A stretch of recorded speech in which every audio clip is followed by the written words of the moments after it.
Aujourd'hui, l'amante anglaise de Marguerite Duras.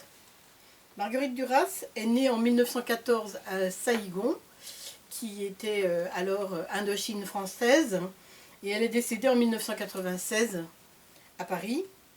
C'est une écrivaine et une autrice passionnante qui a renouvelé l'écriture, le style et toutes les conventions théâtrales et cinématographiques.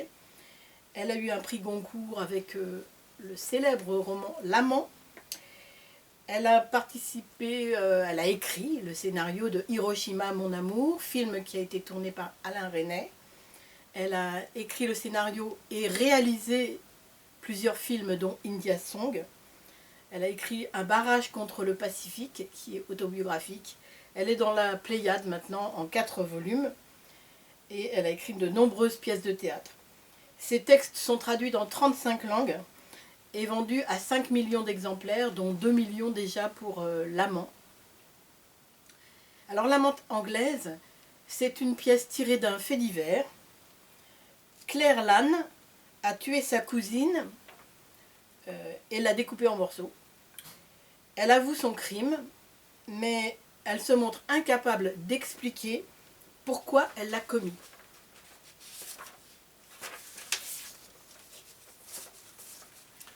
Claire Lannes, vous habitez Viorne depuis quand?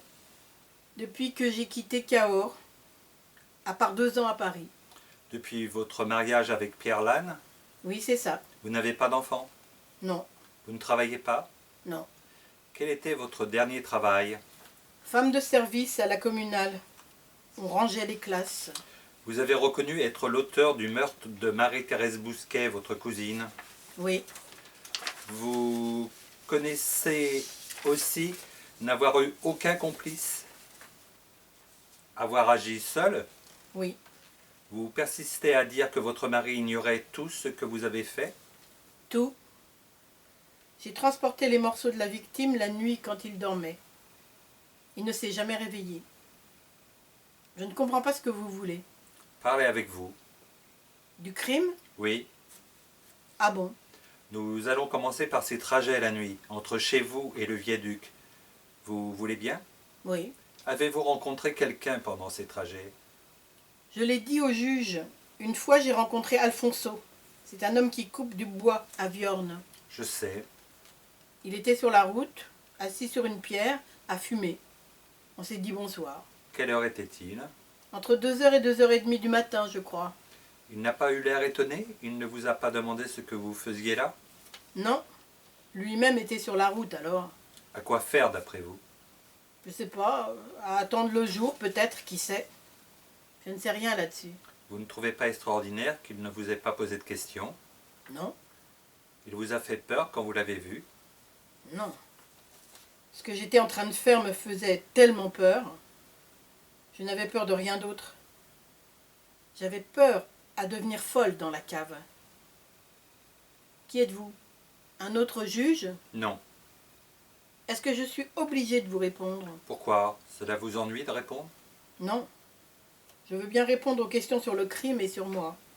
Vous avez dit au juge ceci. Un jour, Marie-Thérèse Bousquet faisait la cuisine. Vous n'avez pas fini la phrase et je vous demande de la finir avec moi. Ça n'a pas de rapport avec le crime. Mais je veux bien la finir. Elle faisait la cuisine. De la viande en sauce. Elle goûtait la sauce. C'était le soir. Je suis rentrée dans la cuisine. Je l'ai vue de dos. Et j'ai vu qu'elle avait comme une tache sur le cou. Là, vous voyez? Qu'est-ce qu'ils vont me faire? On ne sait pas encore. C'est tout ce que vous vouliez dire sur ce jour-là? Oh, il y aurait à dire. Quand elle était morte, la tache était toujours là, sur le cou. Je me suis rappelé l'avoir vue avant. Pourquoi en avez-vous parlé au juge? Parce qu'il me demandait des dates. J'ai essayé de me rappeler quand et quand. Entre les 2 moments où j'ai vu cette tache, il a dû se passer quelques nuits peut-être. Pourquoi n'avez-vous pas fini cette phrase avec le juge?